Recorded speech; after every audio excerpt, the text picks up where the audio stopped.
ራስ ቅሉ ላይ የደረቀ ደም አለ።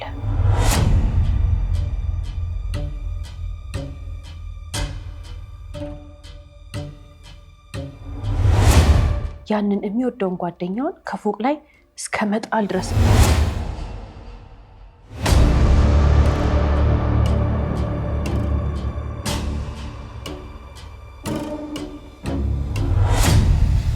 እምቢ አለችኝ እምቢ አለኝ ብለው ሄደው ራሳቸውን ያጠፋሉ።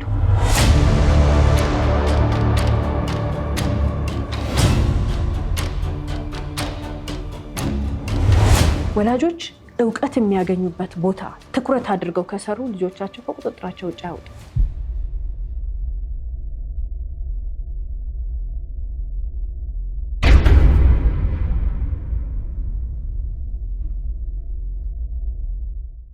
ሰላም የስሌት ፕሮግራም ተከታታዮቻችን፣ ስለ ህይወት ቲቪ በየሳምንቱ በዚህ ሰዓት ይዞላችሁ የሚቀርበው ፕሮግራማችን አሁን ይጀምራል። ስለ ህይወት ፍርድ የተሰጠባቸውን እውነተኛ ወንጀል ታሪኮችን ለእናንተ ለተመልካቾች በድራማ መልክ እያቀናበርን ይዘን የምንቀርበው ፕሮግራም ይሆናል። የዛሬውን ፕሮግራም ይዤላችሁ የቀረብኩት እኔ ብስራት ገመቹ ነኝ። እስከ ፕሮግራማችን ፍጻሜ ድረስ አብራችሁን ቆዩ።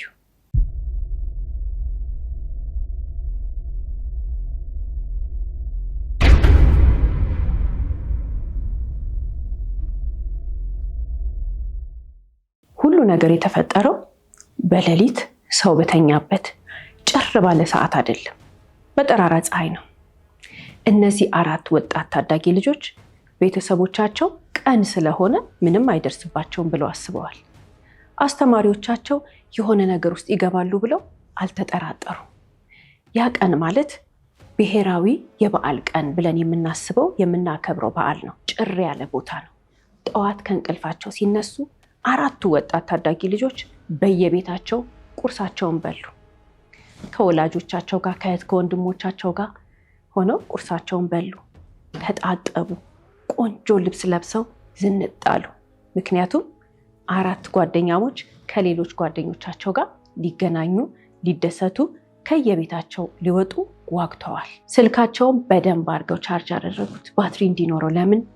እነሱ የቸኮሉት አንደኛው ነገር በቲክቶክ ላይቭ ቪዲዮ እየሰሩ ለጓደኞቻቸው ጋር ያላቸውን የደስታ ቀን ሊያሳልፉ ነው። ምንድነው ግን ያደረጉት? ይሄኛው ወጣት በዚህ ዕቃ መጠጥ ያዘ፣ ከቤቱ ሰርቆ የሚሄዱበት ቦታ ሲደርሱ ሊደሰቱ ማለት ነው። ሁሉም በተቀጣጠሩት ሰዓት ከቤታቸው ቶሎ ሲወጡ እናቶቻቸው ስንት ሰዓት ነው የምትወጣው ልጄ፣ ስንት ሰዓት ነው የምትወጣው ልጄ ብለው ጠየቋቸው። ሁሉም አላመሽም በዚህ ሰዓት እመጣለሁ ብለው 4ቱም ተቻኩለው ወጡ። የሚኖሩት አንድ ሰፈር ውስጥ ነው። ስለዚህ ተስማሙና ተያይዘው አንድ ቦታ ለመሄድ ወሰኑ። ቀን ነው፣ ጠራራ ፀሐይ፣ ብሔራዊ በዓል ቀን ነው። ሰው አካባቢው ላይ ጭር ያለ ቦታ የሚያውቁት አለ። ወዴት ነው ሄዱት? ወደዚህ ግንባታ ወዳላለቀ የሚሰራ ፎቅ ሄዱ። ተሰበሰቡ። ታዲያ ህንፃው ጋር ገብተው ጨዋታ ሲጀምሩ እንዳለ የሁሉም ጫማ ያላለቀ ህንፃ ስለሆነ በአቧራ ተሸፈነ። የከተማውን ጫጫታ ይሰሙታል። ከሩቅ የሰዎች ድምፅ ይሰማል። ፎቁ ላይ ወጡና ወደ ከተማው ሲመለከቱ ደስ አላቸው። ግንባታው ያላለቀው ህንፃው ላይ ከላይ ወጡ። ከተማው በሙሉ ታያቸው። አካባቢው በሙሉ ታያቸው። ወጣት ታዳጊ ልጆች ናቸው። መረዳት ያለብን ህፃናቶች ናቸው። ተደሰቱ፣ ተሳሳቁና ደስታቸውን የሚያስቀጥልላቸውን መጠጥ ግን በፍጥነት ከመጠጣት አልወሰኑ። ያሰቡትን በቲክቶክ ላይ ቪዲዮ ምናምን ማሳየት፣ ከጓደኞቻቸው ጋር መሳሳቅ ጀመሩ። በፍጥነት ገና ተገናኝተው ህንፃው ጋር ደርሰው ትንሽ ደቂቃ እንደሞላቸው መጠጡን እየተቀባበሉ እየጠጡት ስለሆነ ልጆች ናቸው፣ ታዳጊ ወጣት ልጆች እየሰከሩ መጡ። በጣም ደስተኛ ናቸው። ይገፋፋሉ፣ ይበሻሸቃሉ፣ ይላፋሉ። ይሄኛው ወጣት ናቲ ይባላል። ናቲ በተለይ በጣም እየሰከረ መጣ። መጠጡን ቶሎ የሚጠጣው እሱ ነው። ማንን ማብሸቅ ጀመረ? ይሄኛውን ቢኒያም የተባለ ጓደኛውን ማብሸቅ ጀመረ። አንድ ትምህርት ቤት ነው የሚሄዱት። የአንድ ሰፈር ልጆች ናቸው። ሲወለዱ ጀምሮ አብረው ያደጉ ናቸው። ቢኒያም እንደ ናቲ እየጠጣ አይደለም፣ ራሱን እያወቀ ነው። ናቲ ግን ሞቅ እያለው ነው ሳይሆን በደንብ እየሰከረ ነው። ከዛ በኋላ ቢኒያምን ያበሽቀዋል፣ ቢኒያም ይበሽቃል። ናቲ ይተርበዋል፣ ያናድደዋል።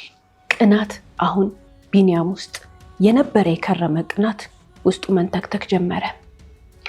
በዚህ ሰዓት እንግዲህ ማንም ባላሰበው ሁኔታ እረፍ እረፍ እረፍ ሲለው ቆየና በስተመጨረሻ ግን ልናረገው ቀርቶ ልናስበው ማንችለውን ነገር ቢኒያም አደረገ።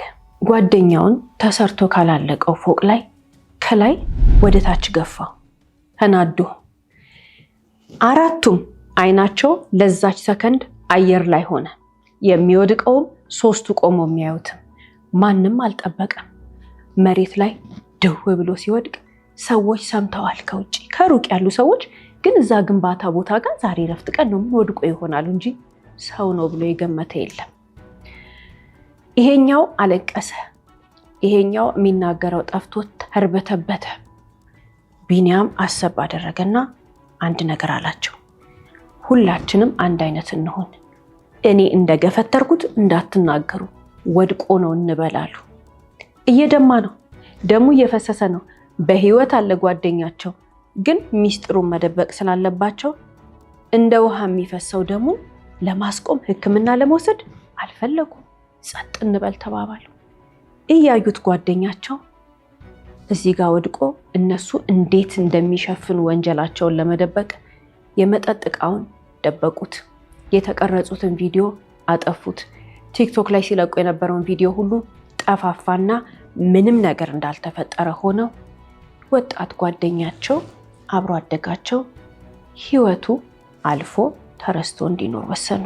እነዚህ ወጣት ታዳጊ ልጆች በጠራራ ፀሐይ ሰው በሌለበት የሰሩት ነገር ለዘላለም ተደብቆ ሊቀር ነው። ምክንያቱም እየተጫወትን እያለ ወድቆ ሞተ ብለው ሚስጥራቸውን ሽፍንፍን እንዳደረጉት ካሰቡ በኋላ ፖሊስ ግን በትንሽ ፍንጭ እንዴት አድርጎ ያን ቀን ከአራቱ በስተቀር በሌሉበት ቦታ ላይ ማንም ሰው ባልተመለከተበት ምስክር በአይኑ የተመለከተ ሰው በሌለበት፣ ከዛ በተጨማሪ አንደኛው ሞቶ ተቀብሯል። ሶስቱ በህይወት ያሉት ግን አንድ አፍ ያላቸው እስከሚመስል ድረስ ተመሳሳይ አይነት ነገር የተናገሩትን ሁሉ ወደ ጎን ትቶ እውነቱን ፖሊስ የደረሰበት በጣም ቀጭን የምትባልን ፍንጭ በዛሬ ስለ ህይወት ፕሮግራማችን ይዘንላችሁ ቀርበናል። እስከ ፕሮግራማችን ፍጻሜ ድረስ አብራችሁን ቆዩ።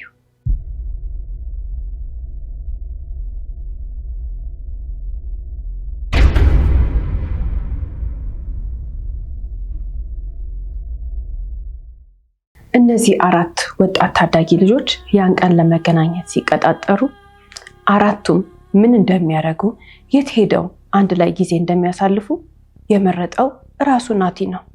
እዛ ያላለቀው ህንፃ ጋር እንሂድ ያለው ያቺ ቦታ ህይወቱ እንደምታልፍበት አልጠበቀም፣ አልገመተም። እሱ ነው የጨቀጨቃቸው። አንድ ቀን ቀደም ብሎ ተገናኝተው ነበር አራቱ። ናቲ ምን አለ?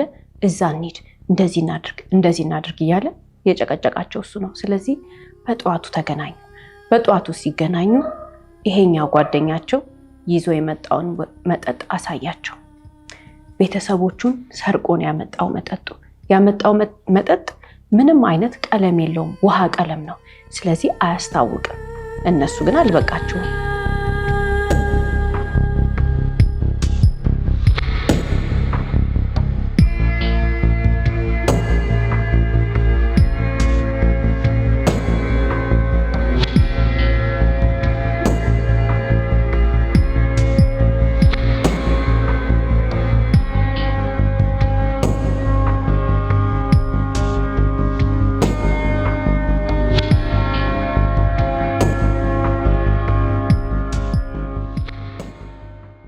ያችን ብቻ ጠጥተው ደስታ እንደማያገኙ ስላሰቡ በቦታው ሲደርሱ ሌላ መጠጥ ገዝተው ጨመሩ። ምግብ እየገዙ ነበረ፣ እየበሉ ነበረ። በጣም ደስ ብሏቸዋል ስለተገናኙ። ትምህርት የለም ዛሬ፣ በአካባቢው ጭር ያለ ነው፣ የሚያይ ሰው የለም። ተያይዘው ቦታው ላይ ደረሱ።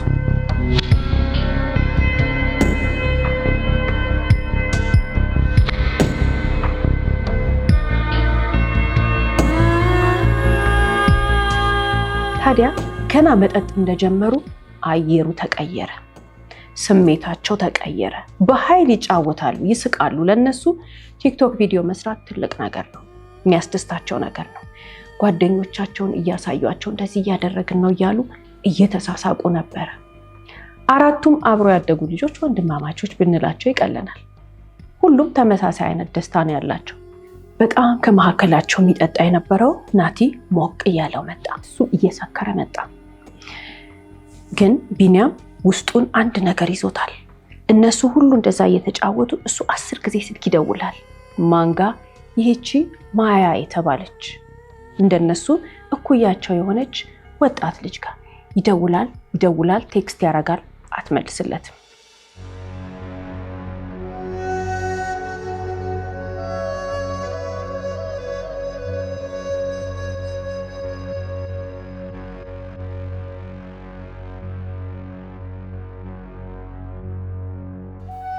ታዲያ ሌሎቹ መጠጣቸውን እየጠጡ እየተጫወቱ፣ ቢኒያም ግን ትንሽ ስሜቱን ወሰድ ያደረገው ነገር አለ። የማያ ነገር። ይሄንን ነገር ማን አስተዋለ? ናቲ ወይንም ናትናኤል። አትልፋ አለው።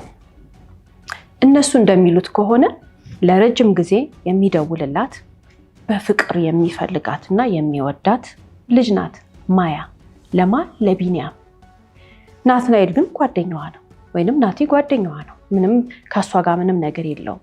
ስለዚህ ጓደኛዬ አትፈልግህም፣ አትልፋ ብሎ መጀመሪያ ቀስ አድርጎ ቃላቱን ጣል አደረገ።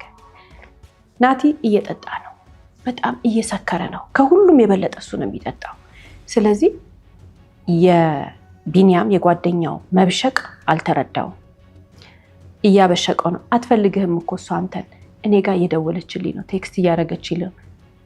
ምን ብላ ነው ቴክስት ያደረገችልህ አለው። አትጨቅጭቀኝ በለው ጓደኛህን ብላሃለች፣ አትፈልግህም አለው። እዚህ ጋር መረዳት ያለብን አንዴ አይደለም ሁለቴ አይደለም፣ ደጋግሞ ነው እንደዛ ብሎ ሲያበሽቀው የነበረው።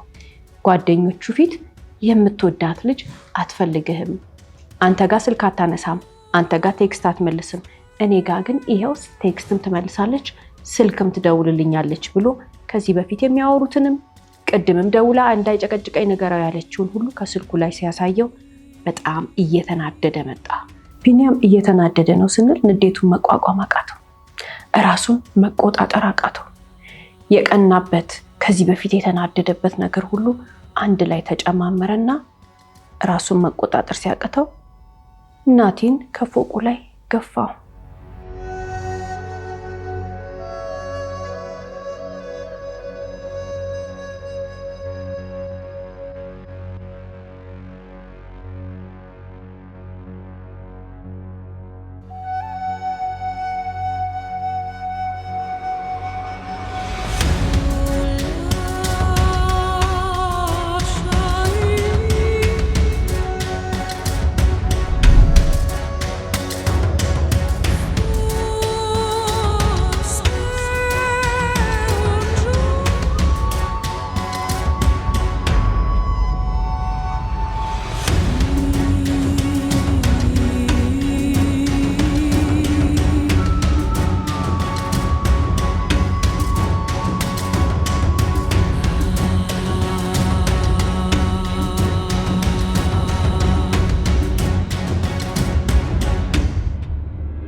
የሚገነባ ፎቅ ነው ይሄ ፎቅ። ያላለቀ ፎቅ፣ ከታች የተቀበለው መሬት ምን አይነት እንደሆነ ሁላችንም መገመት እንችላለን። ታዲያ እየተሯሯጡ ወደ ታች ይወረዳል። ከጓደኞቻቸው መካከል ደርቆም ይቀራል። የሚያረጉትን ነገር ማመን አቃታቸው። ናቲ በህይወት አለ፣ ደሙ ግን እንደ ውሃ እየፈሰሰ ነው። ተያዩ ሁሉ። እዚህ ጋር እንግዲህ አንደኛው ጓደኛቸው ሊቀሰቅሰው ሞከረ። ናቲ ናቲ እያለ ይነካዋል። ሌላኛው ደንግጦ ያያል። ቢኒያም ግን ጭንቅላቱ በፍጥነት እያሰበ ነው። እርግጥ በጣም ተደናግጧል። የሚያደርገውን ነገር አያውቁም። በደቂቃዎች ልዩነት የአራቱም ህይወት ወደ ሌላ ነገር እንደተቀየረ አልገባቸውም። ተያዩ። ቤተሰቦቻቸው ትዝ አሏቸው። ህግ አያውቁም እነዚህ ልጆች። ፖሊስ ይመጣል፣ ፍርድ ቤት እንቀርባለን ምናምን የሚባል ነገር ጭንቅላታቸው ውስጥ አልመጣም። ስለዚህ ምን ተባብለው ተመካከሩ? በቢኒያም ሀሳብ አመንጭነት ዋናው የሀሳቡ ባለቤት እራሱ ናቲን የገፋው ቢኒያም ነው። ምን አላቸው? በቃ ይምሽና ራሱ ወድቆ ነው፣ ጨለማ ነበረ፣ እዚህ መተን እየተጫወትን እያለን ሳያስበው ሳያቅ ተንሸራቶ ወደቀ እንበል ተባባሉ። እንዴ ታዲያ እዚህ ጋር ወድቆ እኮ አሉ የሚያልፍ ሰው ያየዋል። ተስማሙ። ምን ሊያደርጉት? ብድግ አድርገው የጓደኛቸው ደም እየፈሰሰ እነሱ ነፍስ አለው ይተነፍሳል ምናምን የሚል ድምፅ ያወጣል። ምንም አልመሰላቸው። ተባብረው አነሱትና ደሙ እየተንጠባጠበ ወደ ግንባታ ውስጥ አስገቡት። ከዛ በኋላ ስልካቸውን እያዩ ተሰብስበው ተቀምጠው እስኪመሽ ድረስ ለመቆየት ወሰኑ። የጠጧትን መጠጥ ሁሉ ደባብቀውታል። ጠርሙሱ ምናምን እቃውን በሙሉ።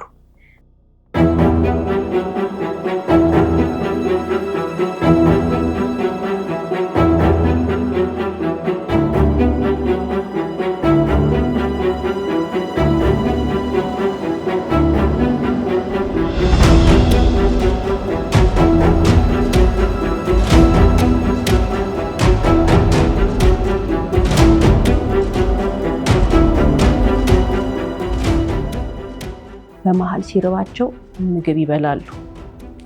ከቀን ጀምሮ እስከ ማታ ድረስ ጓደኛቸው ደሙ እየፈሰሰ ነው። ይሄ ልጅ አሁን ወደ ሕክምና ቦታ ቢሄድ ደሙ ፈሶ ከመሞት ይድናል። አልገባቸውም። አለ እያጣጣረ አለ። ጣሩን ላለመስማት እነሱ ትንሽ ዞር ብለው መቀመጥ መረጡ። በስልካቸው ሶሻል ሚዲያ እየተመለከቱ መሸ። ከመሸ በኋላ ምን አደረጉ? ጮሁ። ጓደኛችን ወደቀ ምናምን ብለው። ከዛ በኋላ ሰው ተሰበሰበ።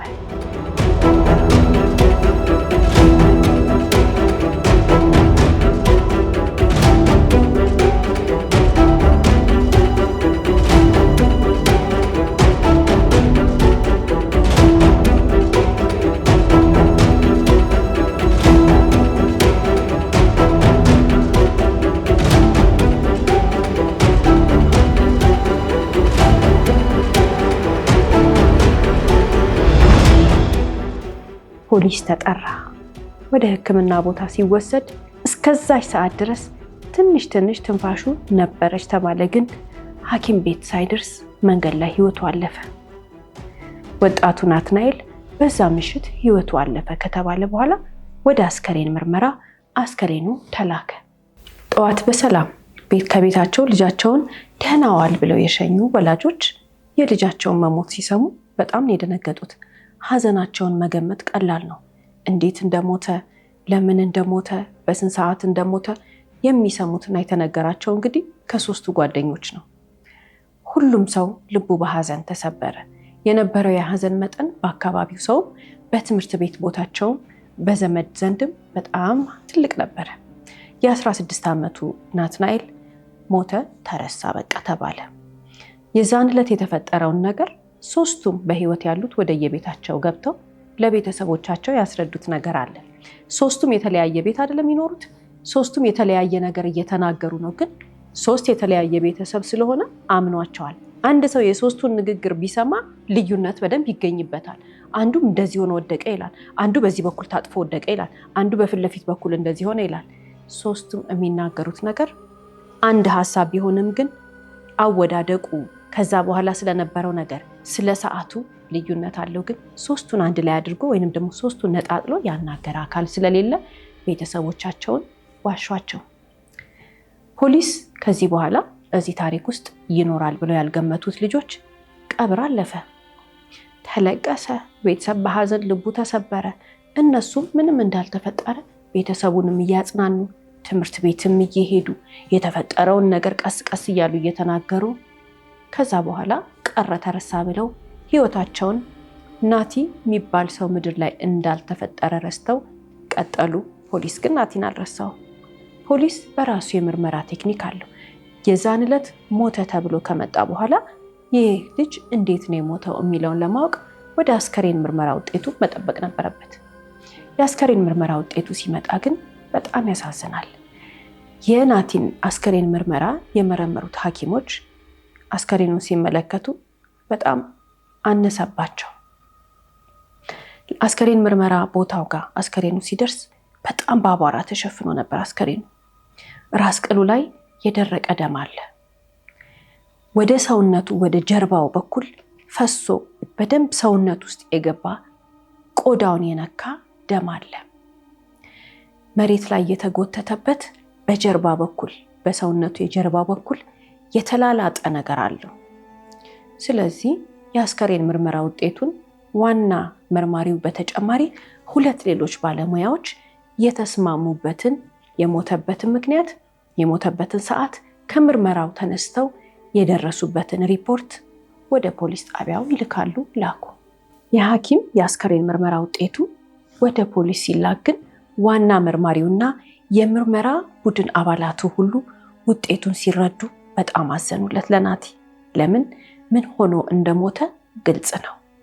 ለምን ሞተ? ማን ገደለው? ይሄ ታዳጊ ሕፃን ልጅ በዚህ አይነት ሁኔታ ለምን ህይወቱ እንዲጠፋ ፈለገ? ፖሊስ መመለስ ያለበት ጥያቄ እንደሆነ ስለተረዳ ምርመራውን ቀጠለ። ልጆቹ ግን የሚያውቁት ነገር የለም። ፖሊስ ከአስከሬን ምርመራ ውጤቱ የተረዳው ነገር ይሄ ነው። ተገፍቶ ነው። በጉልበቱ ተንሸራቶ በፍጹም አልሞተም። በጉልበት ተገፍቶ እንደወደቀ ግልጽ ነው ሪፖርቱ ላይ። ተንሸራቶ አይደለም የወደቀው። አስከሬኑ መሬት ላይ ተጎትቷል። የሰውነቱ አካል ከኋላ ተላልጧል።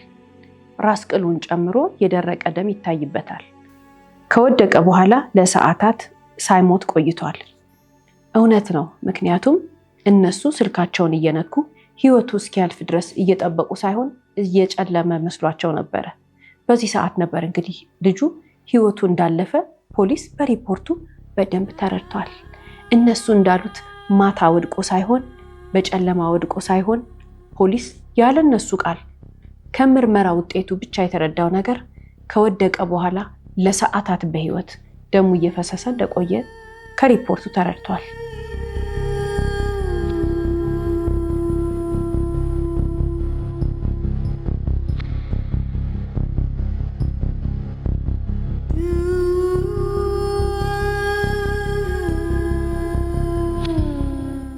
ፖሊስ እንግዲህ ከአስከሬን ምርመራ ውጤቱ በተጨማሪ የራሱ ደግሞ የምርመራ ቴክኒክ አለው። በቦታው ደርሶ የተመለከተው ያየው ያገኘው ነገር አለ። ናቲ ሞተ በተባለ ዕለት በቦታው ፖሊስ ሲደርስ አካባቢው ላይ ሰው እንዳይደርስ ወይንም ደግሞ መረጃና ማስረጃ እንዳይጠፋ ፖሊስ ቦታውን ጥበቃ አድርጎ ያነሳው አሻራ የተለያየ ነገር አለ። ከነዚህ ነገሮች አንዱ እንግዲህ ናቲ የወደቀበት ቦታ አለ አይደል? ከወደቀ በኋላ ደግሞ የተጎተተበት ቦታ አለ። የወደቀበት ቦታ ጋር የደረቀ ደም ተገኝቷል። የተጎተተበት ደግሞ እንደዛው መስመር ሰርቶ የደረቀ ደም ተገኝቷል። ከዛ በተጨማሪ ጎትተው ከወሰዱ ተሸክመው ደሙ እየተንጠባጠበ ከወሰዱበት ቦታ ደግሞ ቤት ውስጥ አስገብተው ደግሞ ለሰዓታት ያቆዩበት ጋር ሌላ የደረቀ ደም አለ። በጣም ብዙ ደም እዛ ጋ ነው ብዙ ደም የፈሰሰው። እንደገና ደግሞ መልሰው ደግሞ ሲያወጡት ደግሞ አለ በዚህ ጋር እንደዚህ በቃ ደም ማአት ቦታ የተንጠባጠበ እንደዚህ ሰውነቱ የተጎተተበት ሁሉ አለ። በጣም ያሳዝናል። በጫማቸው ደም ሁሉ ረግጠዋል። ይህንን ሁሉ ማስረጃ ፖሊስ አግኝቷል። እነሱ ግን ምንም የተገኘ ስላልመሰላቸው ወዲያውኑ ህይወታቸውን የቀጠሉት። ከዚህ በኋላ የመጀመሪያዋ ስለ ፖሊስ ጭምጭምታ የተሰማችው ከየት ነው? ከትምህርት ቤት። ፖሊስ መጥቶ ትምህርት ቤት ጠየቀ የሚባል ነገር ሲሰሙ ልጆቹ ተርበተበቱ። ወዲያውኑ የቴሌግራም ግሩፕ አላቸው፣ አጠፉት፣ ራሳቸውን አወጡ። ወዲያውኑ ተሯሩጠው ይሄኛውማ በጣም ስለደነገጠ ስልኩን ስብርብር አድርጎ ጣለው። ሶሻል ሚዲያቸውን አጠፋፉ፣ ነገራቸውን ሁሉ አጸዳዱ። ለምን? ፖሊስ እየመጣ እንደሆነ አወቁ። ጭምጭምታ ፖሊስ ትምህርት ቤት መጥቶ ስለ ናቲ ጠየቀ የሚባል ነገር ሲሰሙ ድንድን ብለው ተቀመጡ። ለምን? በእነሱ ቤት አሁን ሁሉም ማስረጃ አጥፍተዋል። አሁን እነዚህ ልጆች ማስረጃውን ጥፍትፍት አድርገው ከፖሊስ ያመለጡን የመሰላቸው ግን አይደለም። ያመለጡት ከጊዜ ነው። ጊዜው ሲደርስ ሁሉ ነገር ይጋለጣል። ሁላችንም ይህንን ነው የምናስበው አይደል? ጊዜው ደረሰና ሶስቱ አንድ ላይ ሆነው የሰሩትን ወንጀል የደበቁትን ወንጀል አሁን ግን ተነጣጥለው ለፖሊስ ቃል እየሰጡበት ይገኛሉ። ሲጠየቁ ሁሉም ሽምጥጥ አረጉ መጀመሪያ። ከዛ ግን ቀስ እያሉ መናገር ጀመሩ። መርማሪ ፊት ቀርበው ትንሽ ትንሽ ግልጽ መሆን ሲጀምሩ ግን አሁንም የሚሰጡት ቃል ልዩነት አለው። አንዱ ክርክር የሚባል ነገር አልነበረም፣ ዝም ብሎ ነው የወደቀው ይላል። አንዱ ደግሞ ተከራክረን ነበር ይላል። ቢኒያም ግን የሚደብቃት ነገር አለች። ስለምንድን ነው? ስለ ማያ ስለምትባል ልጅ ክርክር በፍጹም አልተናገረም። ማናቸውም አልተነፈሱ። በመካከል ያለው ችግር እንዳይታወቅ ማለት ነው። ሶስቱንም ግን ያስደነገጣቸው አንድ ጥያቄ ነበር ከፖሊስ የመጣው። የወደቀው እዚህ ጋር ከሆነ ለምንድን ነው በዚህ በኩል እንዲያክል ደም የተገኘው? እዚህ ጋር ለምንድን ነው ጫማ ምን ስታረጉ ነው ጫማችሁ ደም የረገጠው? ምክንያቱም ፖሊስ ሶስቱም ደም የነካውን ጫማቸውን ከፍርድ ቤት ትዕዛዝ አውጥቶ ቤታቸውን ሲበረብር አግኝቷል። ይኸው ጫማችሁ ደም ነክቶታል፣ ልብሳችሁ ደም ነክቶታል። ምን ስታረጉ ነው ይሄ የነካው? የቱ ጋር ነው የነካው? እዚህ ጋር ምን ልታረጉ ደም ነክታችሁ መጣችሁ ተብለው ተጠየቁ። ሶስቱም ደነገጡ። በያሉበት ተለያይተው ነው የሚጠየቁት። ልባቸው እጅግ በጣም ደነገጠ፣ ግን ጸጥ ይክዳሉ።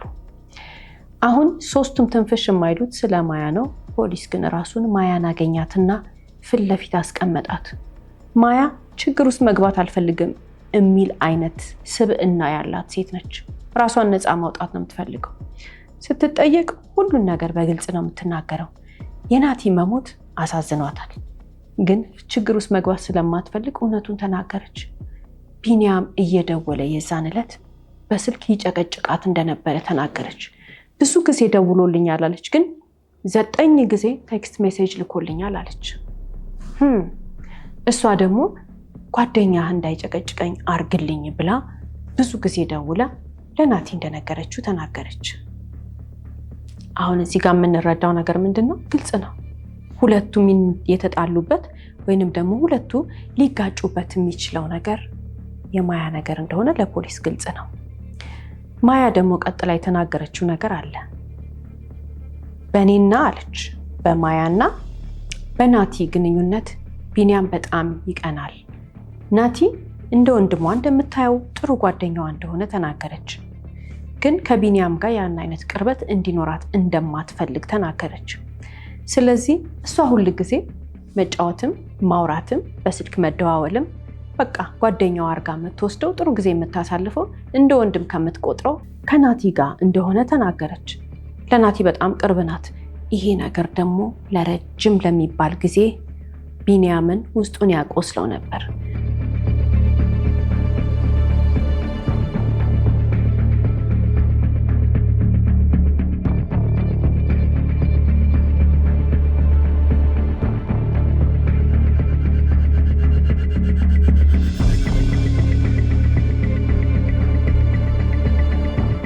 በጓደኛው ይናደድ ነበር። ለዚህ ነው እንግዲህ ያን ዕለት መጠጥ ተጨምሮበት ጓደኛውን በጭካኔ ንዴቱን መቆጣጠር ሲያቅተው ወደ ታች የገፈተረው። ይህንም ፖሊስ ተረድቷል። እነሱ ግን ሽምጥጥ አድርገው ነው የካዱት። ከዚህ በኋላ ፖሊስ አስፈላጊው መረጃና ማስረጃ አሰባስቦ ለፍርድ ቤት በአቃቤ ሕግ አማካኝነት ክስ ተመሰረተ። ምክንያቱም እነዚህ 3 ልጆች ነፍስ አጥፍተዋል። ሶስቱም ተከሰሱ። አቃቤ ሕግ ፋይል አደራጅቶ ከጨረሰ በኋላ ዳኛ ፊት አቀረባቸው። ተፈረደባቸውና ወደ ማረሚያ ቤት ሄዱ። በጣም የሚያስገርመው ነገር የናቲ ቤተሰቦች ልጃቸው እየተጫወተ በጨለማ ከፎቅ ወድቆ እንደሞተ ብቻ የተረዱት ቤተሰቦች ባልጠበቁት ጊዜና ሰዓት ፖሊስ ክስ መስርቶ ጠራቸው። ለምን? ሂደቱን እንዲመለከቱ። እነሱ ምንም ሁሉን ነገር ትተውት ሀዘናቸውን ችለው እየኖሩ ባሉበት ሰዓት ላይ ኑ ልጃቸው የተገደለው እንደዚህ ነው ተብለው ባዩት ነገር ተደሰቱ። እርግጥ በጣም ነው የቆጫቸው። ምክንያቱም ሟቾን ጓደኞቹም ሁሉም ህይወታቸው ባከነ። በዚህ ውስጥ የተጠቀመ ሰው የለም። ልባቸው ሁለተኛ ጊዜ እንደገና ያዘነበት ምክንያት ለነዛም ልጆቻቸው ናቸው። ባልጠበቁት ጊዜና ሰዓት የተፈጠረው ነገር የ4 ወጣት ታዳጊ ልጆችን ህይወት በዚህ አይነት መንገድ ይዞ መሄዱ የሰማውን ሰው ሁሉ ልብ አሳዝኗል።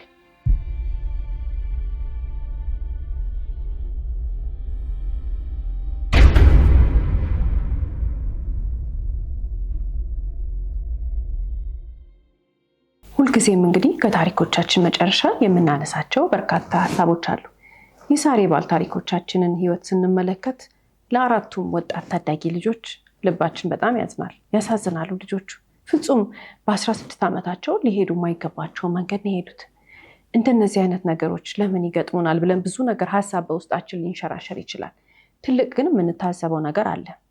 ከሰሩት ወንጀል በላይ ከወሰኑት ጭካኔ የተሞላበት ውሳኔያቸው የጓደኛቸው ደም እየፈሰሰ ዝም ብሎ ከማየት በላይ የሚገርመው ውስጣቸው የተቀመጠው ፍርሃት ነው። ምን ያህል እንደፈሩ።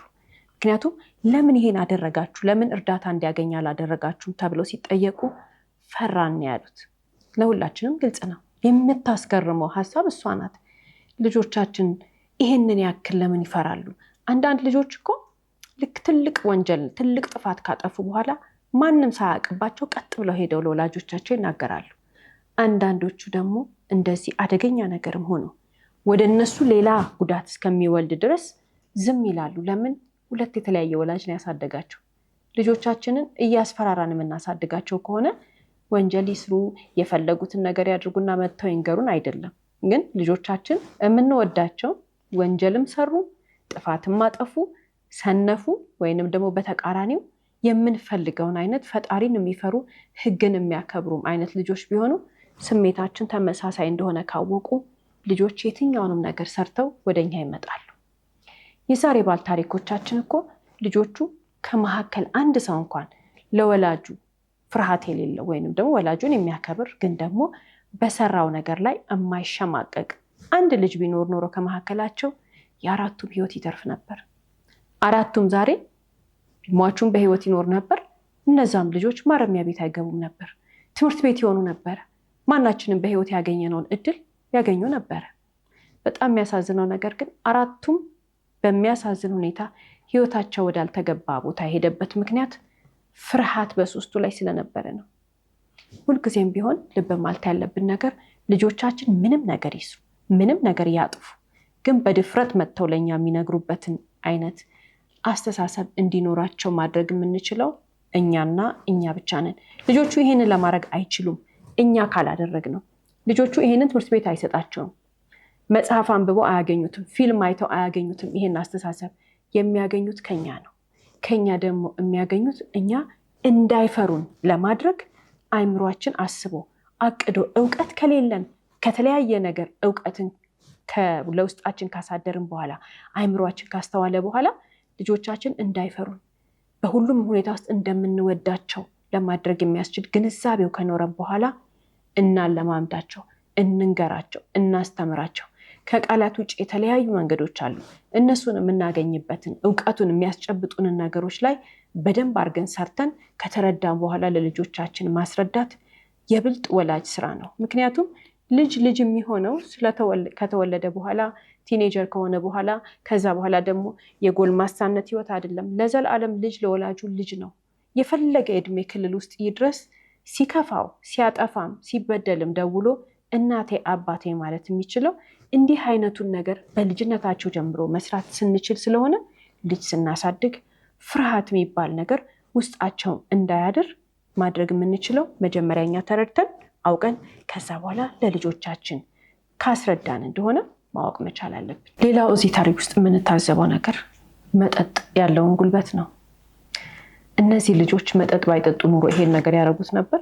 ሁሉም መጠጥ እኮ እዚህ ጋር አይምሯቸውን እውነትን አስክዷቸዋል። የሚያደርጉትን ነገር ያውቃሉ ለማለት እንቸገራለን።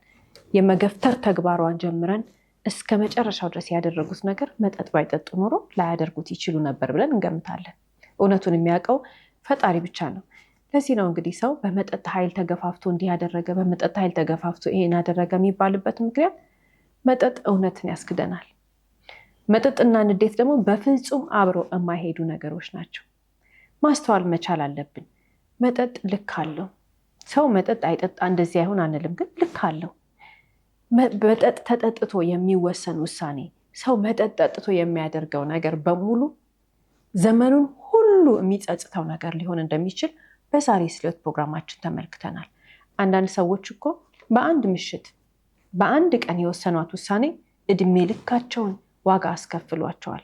እኛ አውቀን ብርጭቆ አንስተን በአፋችን ያስገባነው መጠጥ የሚቆጣጠረው መጀመሪያ አይምሯችንን መሆኑን መረዳት መቻል አለብን። ስለዚህ አይምሯችንን የመቆጣጠር ጉልበት ያለውን ነገር በልኩ ካላስገባነው በስተቀር ዛሬ እየጠጣን ከትንሽ ደቂቃዎች በኋላ የምናደርጋት ነገር የዘላለም ህይወታችንን ግን ወዳልተፈለገ አቅጣጫ ልትወስድብን ትችላለች። ሰው እኮ አይምሮ የተሰጠው እንዲያስብ ነው አይደል? እንዲያገናዝብ ነው። ይሄንን እያወቅን ለምንድነው እንደዛ የምናደርገው? ለምንድነው ይሄንን እየተረዳን እዚህ ውስጥ የምንገባው ብለን ራሳችንን መቆጣጠር ሲያቅተን በአፋችን የገባ መጠጥ ህይወታችንን ሲያምሰው፣ ህይወታችንን ሲያበላሸው፣ ህይወታችንን ሲያዘበራርቀው እያየን አንዳንድ ጊዜ ግን መጠጡን ማቆም ያስፈልገናል። ምክንያቱም ታመናል።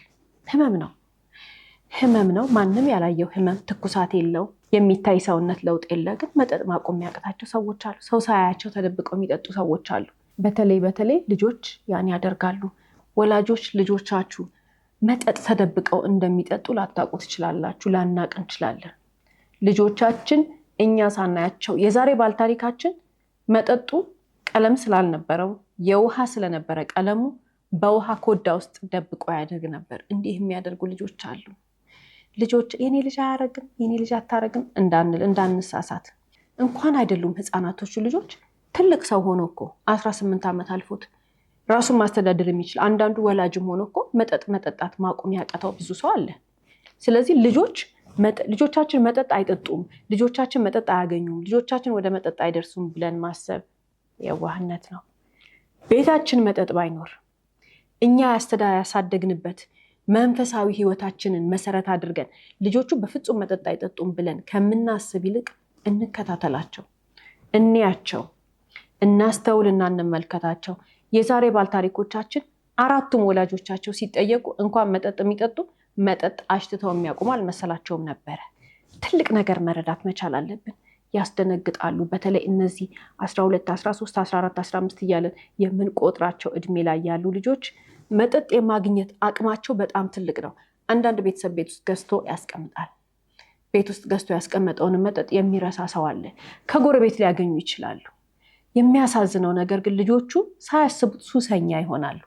ታዲያ ወላጅ ቤት ውስጥ ገዝቶ ያስቀመጠው መጠጥ የተለያየ ዋጋ ሊያወጣ ይችላል። ወይንም ደግሞ ቢያንስ ንጹህ መጠጥ ነው ልንለው እንችላለን። ልጆቹ በኃይል መጠጥ ውስጥ ግን ሱስ ውስጥ ከገቡ በኋላ የሚገዙት መጠጥ በጣም ገንዘብ ስለሌላቸው አደገኛ ነገር ነው። በጣም ለዋጋ ርካሽ ብለው ሄደው ይሄ በተደጋጋሚ በሀገራችን በከተማችን እየታየ ያለ ነገር ነው። ትናንሾቹ ልጆች ገንዘብ ስለሚያጡ በትንሽ ብር ሄደው የሚያገኙትን ትንሽ መጠጥ ወይንም ደግሞ ርካሽ መጠጥ ገዝተው ውስጣቸው እየተበላሸ ነው ያለው። ልጆቻችንን እንመልከታቸው። ይሄንን ለማድረግ ሱሰኛ ሆኖ ልናገኛቸው እንችላለን። ልጆቹ ሐኪም ጋር ነው የምንሄደው። መጣላት፣ መሳደብ፣ ልጆቹን ከቤት ማስወጣት፣ ምንም ነገር ማድረግ በፍጹም መፍትሄ አይሆንም። ልጅ የምንቀጣበት ሁላችንም የራሳችን መንገድ አለን። ግን አንድ ወላጅ ልጁ 18 ዓመት ሳይሞላው የለፋበት ዋጋ የከፈለበት ህይወቴ ብሎ የገነባው ልጁ ድንገት መጠጥ ሲጠጣ ሲያየው ቢያገኘው፣ የመጠጥ ሱሰኛ ሆኖ ቢያገኘው ምንድን ነው የሚያደርገው? ወደ ሐኪም ቤት ነው የሚሄደው። መጀመሪያ ራሱን ያረጋጋል። በቃ ምንም ማድረግ በማንችልበት ሁኔታ ላይ ምንም አናረግም፣ ዝም ነው የምንለው። ዝም ብለን ወደ ባለሙያ ነው የምንሄደው። ሁለት አይነት ባለሙያ ጋር ነው የምንሄደው። አንዱ የስነ ልቦና ሐኪም ጋር ነው፣ ይረዳናል፣ ልጆቹ ከሱስ ውስጥ ይወጣሉ። ሁለተኛው ደግሞ ልጆቹ በመጠጥ ውስጣቸው ተጎድቷልና ሐኪም ጋር እንሄዳለን። ደንበኛ ሐኪም ቤት ሄደን ውስጣቸውን እናስመረምረውና እናግዛቸዋለን። ጤነኛ እንዲሆኑ እናደርጋለን። ወላጅነት ማለት የማይሰለችበት፣ ማንደክምበት፣ ተስፋ ማንቆርጥበት የህይወት ዘመን ስራችን ነው። ሁልጊዜ ዘመናችንን በሙሉ ልናደርግ ነው። ታዲያ ይሄ በ10ዎቹ ዕድሜ ክልል ውስጥማ በመረዳት ህፃናት ናቸው ብለን በማሰብ ይሄ ልናደርግ እንችላለን። ልጆቻችን 30፣ 40፣ 50፣ 60፣ 70፣ 80 መሆናቸው ይሄን ሲያደርጉ እንደ ወላጅ ካየን ወላጅ ተስፋ ስለማይቆርጥ እንረዳቸዋለን እንጂ ልጆቻችን አውጥተን አንጥላቸውም። የራሳችን ቅጣት ለራሳችን ነው። ተስፋ መቁረጥ ግን አይፈቀድልንም። ሌላው በዚህ ታሪክ ውስጥ የምንመለከተው እንግዲህ የማያ ነገር ነው። ማያ ለናቲ ጓደኛው ነች፣ ለቢኒያም ግን የሚወዳት ልጅ ናት። ይወዳታል በፍቅር። ለሁለቱም ጓደኛቸው መሆን ትችላለች፣ እንደዚህ መሆን ትችላለች። የተለያየ ሀሳብ ልናመጣ እንችላለን። ግን ምንድነው ቢኒያምን የዚህን ያክል ያናደደው? ምንድነው ቢኒያምን የዚህን ያክል ልቡን እንዲቆስል ያደረገው? ያንን የሚወደውን ጓደኛውን ከፎቅ ላይ እስከ መጣል ድረስ እንዲወስን ያደረግነው ብዙ ነገር በአይምሯችን ሊመጣ ይችላል። ባለሙያ ደግሞ ብናናገር፣ የስነ ልቦና ምክር አገልግሎት የሚሰጡ ባለሙያዎችን ደግሞ ብናናገር ብዙ ነገር ሊሉን ይችላሉ። ንዴቱን መቆጣጠር እስኪያቅተው ድረስ ይሄ ልጅ በጣም ተበሳጭቷል። የፍቅር ግንኙነት ውስጥ ይገቡና አንዳንድ ታዳጊ ልጆች ከ18 ዓመት በታች የሆኑ ሴቷ አልፈልግም ወይንም ወንዱ አልፈልግም ሲል ራሳቸውን ያጠፋሉ። በጣም የሚያሳዝን ነገር ነው ይሄ። ወላጆች ከልጆቻቸው ጋር ቢቻል መምህራን ብንችል በተለያየ አጋጣሚ ልጆችን ቤት ውስጥ የምናስጠና ሰዎች ልንሆን እንችላለን። ስፖርት የምናሰራ ሰዎች ልንሆን እንችላለን። እንደነዚህ አይነት ሀሳቦችን ግንዛቤ እንዲያገኙ የምናስጨብጥበት ሁኔታ መኖር መቻል አለበት። ቀላል የማይባሉ ታዳጊ ወጣት ልጆች ፍቅረኛ ፈልገው ፍቅረኛቸው ሲጠይቋት ወይንም ስትጠይቀው እምቢ ሲሏቸው፣ ግንኙነት ውስጥ ገብተው የፍቅር ግንኙነት ውስጥ ገብተው ወላጅ ሳያቅ አስተማሪ ሳያቅ ገብተው አልፈልግም ሲባሉ ራሳቸውን የሚያጠፉ ልጆች በጣም በርካታ ናቸው። ይህንን ብዙ አይነት ነገር ውስጥ እርዳታ እንዲያገኙ ወይንም ደግሞ በብዙ አይነት መንገድ መረዳት አለባቸው ልንል እንችላለን። እንደ ወላጅ ግን ትልቁ ኃላፊነት የኛ ነው። ከልጆቻችን ጋር ቁጭ ብለን ስለ ፍቅር ግንኙነት የምናወራበት እድሜ መቼ ነው? ከልጆቻችን ጋር ቁጭ ብለን አልፈልግሽም ወይንም አልፈልግህም መባልን ውጦ መቀበል የምናስረዳበት እድሜ መቼ ነው? ሪጀክሽንን በጣም መቀበል አለባቸው ልጆች። አልፈልግሽም ካላት አንድ ወንድ ወይንም አልፈልግህም ካለችው በቃ ካልፈለገ አልፈለግም፣ ካልፈለገች አልፈለገችም ነው ብሎ ትቶ መሄድ የሚባለውን ነገር ማስረዳት የወላጅ ፋንታ ነው። ይሄ ወላጅ ዛሬ አይደለም የሚጠቅመው፣ ዘመኑን በሙሉ ያ ልጅ ወይንም ያች ልጅ ይሄን ነገር እንዲረዱ ያደርጋቸዋል። አልፈልግም ሲባሉ ለምንድነው ትናንሾቹ ልጆች እየሄዱ ራሳቸውን የሚያጠፉት? ለምንድነው የሚለምኑት? እኛ ያስረዳንበት ፍቅርን እንዲቀበሉ ያደረግንበት መንገድ የተሳሳተ ስለሆነ ነው። ሙሉ ለሙሉ የኛ ስራ ነው። ሙሉ ለሙሉ እኛ ነን የምናስረዳቸው። ውስጣቸው ያልተፈለጉበት ቦታ ልጆች እንዳይገኙ የምናስረዳቸው እኛ ነን። በጣም ያሳዝናሉ። በርካታ ልጆች ምን የመሰለ ህይወታቸውን የለፋላቸውን ወላጅ ጥሩ ተማሪ ሆነው ጥሩ ህይወት እያላቸው ራሳቸውን የሚያጠፉበት ምክንያት የትም እኮ የማያውቁት ሰው ነው። ምናልባት አንዳንዱ ካወቁት 2 ወር 3 ወር 1 ዓመት የሆነው ሰው ሁሉ እምቢ አለችኝ እምቢ አለኝ ብለው ሄደው ራሳቸውን ያጠፋሉ። ይሄ ወላጅ ትኩረት ሳያደርግ ወይ ደግሞ ወላጅ ችላ ብሏቸው ምናምን አይደለም፣ ግን ስለማናቅ ሳናስረዳ ስራችንን ሳንሰራ እንደ ወላጅ ኃላፊነታችንን ሳንወጣ ዓለም ቀድሞን ነው። ዓለም ይቀድመናል። አንዳንዴ ልጆቻችን ልጅ ስለሚመስሉን ልጆቻችን ያልደረሱ ይመስለናል። ልጆቻችን መረዳት ያለባቸውን ነገር በእድሜያቸው ሳይረዱ ሲቀሩ ነው ዓለም ይቀድመንና ዓለም ይወስድብናል። እንደዛ እንዳንሆን እኛ መረዳት ያለብን ነገር አለ። በየትኛው እድሜ ክልል ውስጥ ምን እንደምናወራ ከባለሙያ መረዳት እንችላለን፣ ማንበብ እንችላለን፣ የተለያዩ ሰዎችን ልማድ መጠየቅ እንችላለን። አንድና አንድ ነገር የሚያድነን ነገር ግን ከመንፈሳዊ ህይወታችን ቀጥሎ ትልቁ ትኩረት አድርገን የምናውቀው ነገር በጭንቅላታችን ያለው እውቀት ነው። ልጅ ማሳደግ ፈጣሪ የሚሰጠው ጥበብ አለ። ከዛ በተጨማሪ ግን እኛ በእውቀት እንድናሳድግ ወላጅ ከሆንበት ጊዜ ጀምሮ ልጆች በየትኛው እድሜ ክልል ውስጥ ምን እንደሚሰማቸው፣ ምን መንገር እንዳለብን፣ ምን ማዋየት እንዳለብን፣ በምን አይነት መንገድ ነው የምንነግራቸው የሚለውን ነገር ሁሉ ማወቅ መቻል አለብን። አንድ ወላጅ ልጁን ምን መናገር እንዳለበት፣ ምን ማስረዳት እንዳለበት ካወቀ በኋላ እኮ ቁጭ አድርገን ስንነግራቸው አይሰሙንም ልጆቹ። ማን ወላጅ ነው ከልጁ ጋር ቁጭ ብሎ በተለይ ያኛው በጣም ያስቸግረው ቲኔጀር ሆነው ቁጭ አድርገናቸው እንደዚህ አርጊ እንደዚህ ነው ብንላቸው አይሰሙንም። ግን ቀን አላቸው፣ ሙዳቸው የመጣ ቀን፣ በቃ ማውራት የፈለጉ ቀን፣ ከኛ ጋር መጫወት ያለባቸው ቀን። እነዚህን ሁሉ የሚያስረዳን እውቀት ነው። እውቀት የምናገኝበት ቦታ እንሂድ። ወላጆች እውቀት የሚያገኙበት ቦታ ትኩረት አድርገው ከሰሩ ልጆቻቸው ከቁጥጥራቸው ውጭ አይወጡ። ይሄንን ካደረግን በኋላ ግን ኃላፊነታችንን ከተወጣን በኋላ ልጆቻችንን ከትልቅ አደጋ እንጠብቃቸዋለን። ሌላው የዛሬ ባል ታሪኮቻችንን ተመልክተን የምናነሳው ትልቁ ሀሳብ ልጆቹ ህግ አያውቁም። 3 ልጆች ህግ ምን እንደሆነ አያውቁም። ፖሊስ እንደሚደርስባቸው አያውቁም። በጣም ሞኞች ናቸው። ልጅነት ነው ልንል እንችላለን። ግን ልብ ማለት ያለብን ነገር እነዚህ ልጆች ህግ ምን እንደሆነ፣ ዓለም በህግ እንደምትተዳደር ፍጹም አያውቁም። በርካታ ልጆች ላይ የምናስተውለው ነገር ነው።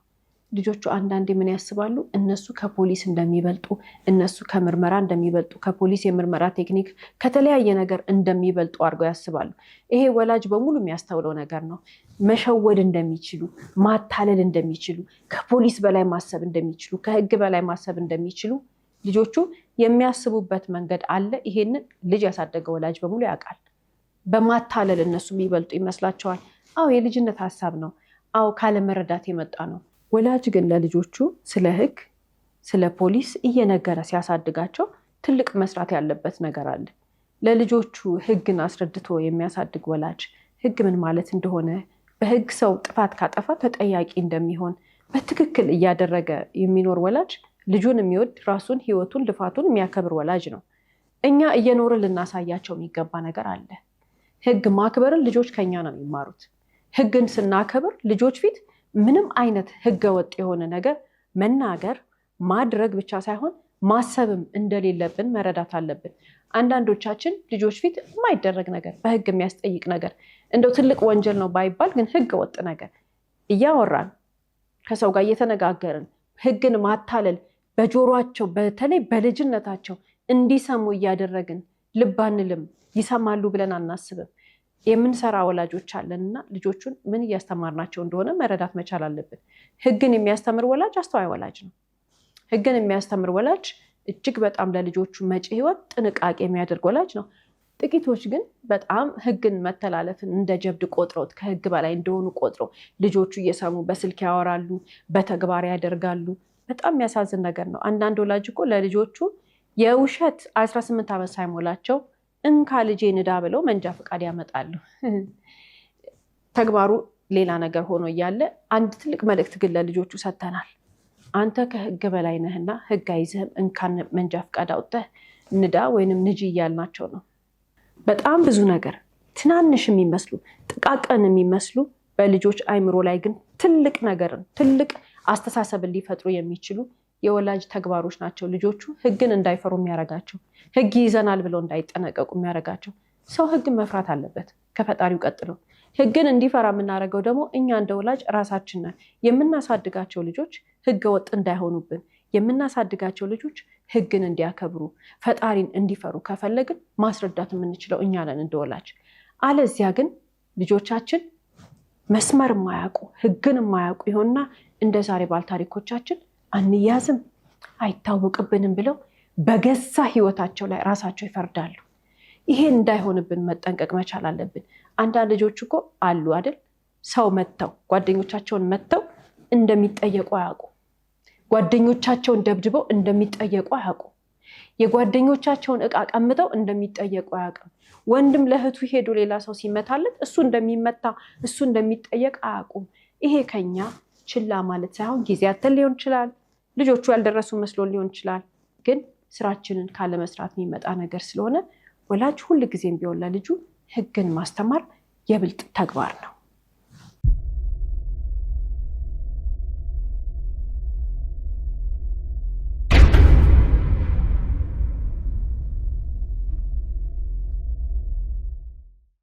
እስከ ፕሮግራማችን ፍጻሜ ድረስ አብራችሁን ስለቆያችሁ እናመሰግናለን። ሳምንት በተመሳሳይ ሰዓት በአዲስ ታሪክ እንደምንቀርብ እየገለጽን እንደተለመደው በአድራሻችን አስተያየቶቻችሁን ላኩልን። እስከ ሳምንት ድረስ ቸርን ሰንብት።